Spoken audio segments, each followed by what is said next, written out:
सो hey guys, कैसे हो आप सभी लोग। Welcome back to my channel एजी अनाए मांगा। तो गाइस, आज मैं एक्सप्लेन करने जा रहा हूँ बुक ऑफ एस्पर का एपिसोड नंबर 754 को, जो कि काफी ज्यादा अमेजिंग होने वाला है। इसलिए पहले ही वीडियो को like share comment and hype जरूर से कर देना। और बाकी जिन लोगों ने भी अभी तक इसका पिछला एपिसोड नहीं देखा है, तो मैंने उस एपिसोड का लिंक इस वीडियो के नीचे डिस्क्रिप्शन में दे दिया है। आप लोग जा करके जल्दी से उस एपिसोड को जरूर से देख लें। और बाकी जिन लोगों ने ऑलरेडी एपिसोड देख रखा है, तो उनके लिए शुरू करते हैं हमारा आज का ये वाला एपिसोड। लेकिन उससे पहले Deep Mal, Angad Patel and comedy house, thank you for joining and rejoining जू फैन सिल्वर डीमंस। बाकी लोग भी अगर मेंबरशिप को लेना चाहते हैं तो नीचे दिए गए ज्वाइन बटन पर जाकर के मेंबरशिप को ले सकते हैं। तो अब इस एपिसोड की स्टार्टिंग में हमें सेंट्रल डोमेन के इनविंसिबल स्वॉर्ड के बारे में बताया जाता है। रूमर्स के हिसाब से उसके अंदर अकेले ही इतनी ज्यादा कैपेसिटी है, वो यहाँ पर अकेले ही पांचों एरिया के फोर्सेस के साथ में फाइट लड़ सकता है। और सिर्फ हम लोग यहाँ पर अपने बाकी के चारों एरियाज के साथ अलायंस बना करके ही उसे यहाँ पर रोकने की हिम्मत कर सकते हैं। हालांकि वो इतने समय अब पीक जेनेसिस स्टेज पर है, जिससे अब वो 1 इंच भी आगे नहीं बढ़ सकता। मगर लेकिन अगर यहाँ हमारी डोमेन में जेनेसिस स्टेज से भी कोई आगे की स्टेज होती, तो वो जरूर यहाँ पर पक्का से आगे बढ़ चुका होता। वो अपने टैलेंट के दम पर उस उपलब्धि को भी हासिल कर लेता।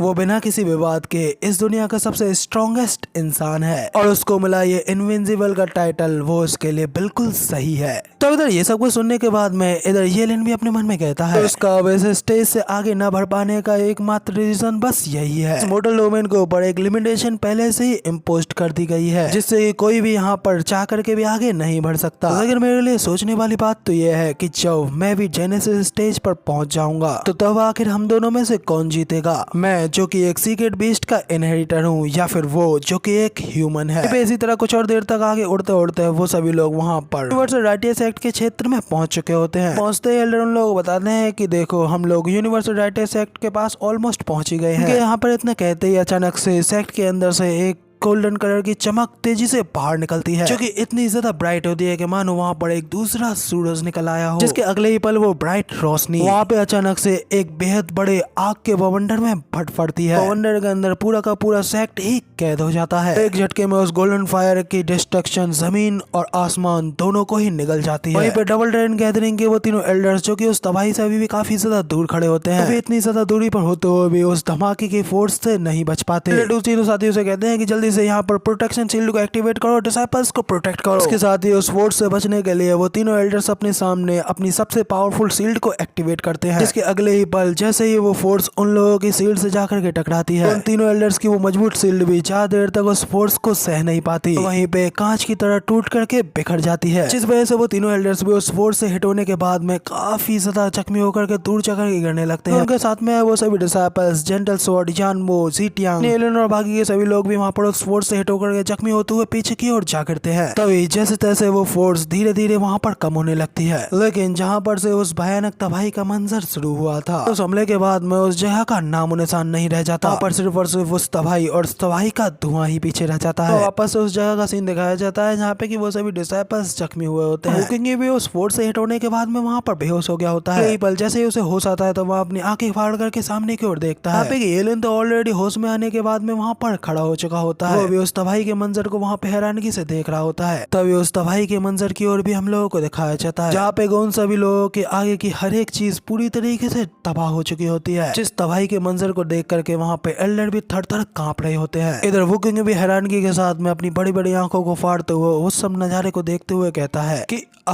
आखिर ये सब कुछ क्या है। आखिर यहाँ पर अब कुछ भी बचा क्यों नहीं है। वर्ल्ड यहाँ पे कहते हैं कि हम लोग यहाँ पर उसी समय पर आए जब यहाँ पर वो विस्फोट होने वाला था। इवन हम लोग उस हमले के केंद्र से इतनी ज्यादा दूर थे, लोग भी यहाँ पर उस फोर्स से हिट होने से रोक नहीं पाए। जेनेसिस स्टेज में होने के बावजूद भी मैं यहाँ पर इतना ज्यादा जख्मी हो गया, मगर मैं यहाँ पर केवल उस बात से डर के मारे कांप रहा हूँ आखिर उस हमले के केंद्र में कितनी ज्यादा भयानक शक्ति छिपी होगी। तभी हमें इधर किंगचन को दिखाया जाता है, जो कि वहाँ पर वो भी उस डिस्ट्रक्शन को देख रही होती है और सिर्फ जूफेन का नाम ही पुकार रही होती है। उसे याद करते हुए किंगचन कह रही होती है कि ज़ूफेन। अचानक किंगचन के मुंह से ज़ूफेन का ये नाम सुन करके बाकी के सभी एल्डर्स भी हैरान होते हुए उसे पूछते हैं कि क्या किंगचन, आखिर तुम ये सब कुछ क्या कह रही हो। किंगचन उन लोगों को बताती है कि जिस दिन जब ज़ूफेन की भी मृत्यु हुई थी तब भी बिल्कुल ऐसी ही भीषण आग लगी थी जो कि यहाँ पर पूरे 500 मील तक फैल गई थी और ज़ूफेन की बॉडी को भी अपनी चपेट में ले गई थी, जिसके बाद इसी तरीके से कुछ भी वहाँ पर बचा नहीं था। जो इसकी दोबारा उपस्थिति की कोई उम्मीद नहीं थी। नहीं सोचा था कि मैं इस डिस्ट्रक्शन को फिर दोबारा देखूंगी। फायर भले ही पिछली बार से कहीं गुना ज्यादा स्ट्रॉन्गर हो सकती है, लेकिन बिल्कुल वही फ्लेम्स, मैं इन फ्लेम्स को कभी नहीं भूलूंगी। यहाँ पर किंगचन की ये सारी बातें सुन एल्डर्स भी वहाँ पर एक दूसरे को देखने लगते हैं। किंग भी तब येलिन से कहता है कि जिन्होंने बताया ये फायर बिल्कुल तुम्हारी फायर की तरह ही महसूस हो रही है। येलिन उससे कहता है किसी ने बताया क्या आप मेरे साथ में यहाँ पर मजाक कर रहे हो, आप खुद ही ये नहीं देख पा रहे हो कि ये फायर मेरी फायर की पावर से कहीं गुना ज्यादा पावरफुल है और कहीं गुना ज्यादा कंसंट्रेटेड है। और अगर डबल ड्रैगन गैदरिंग में मेरे पास में ये फायर मौजूद होती, मुझे लगता है कि तब ज़ूफेन इसके सामने मुझे हरा भी पाता। इसी के साथ में येलिन यहाँ पर ज़ूफेन को याद करते हुए कहता है कि एल्डर्स ब्रदर, आपने यहाँ पर उस ड्रैगन ब्रेथ पिल का इस्तेमाल करके यहाँ पर उस पिल को पूरी तरीके से बर्बाद कर दिया। उसका इस्तेमाल आपको यहाँ पर खुद की जान बचाने के लिए करना चाहिए था, ना कि यहाँ पर अपना किसी तरीके का बदला लेने के लिए। Elder do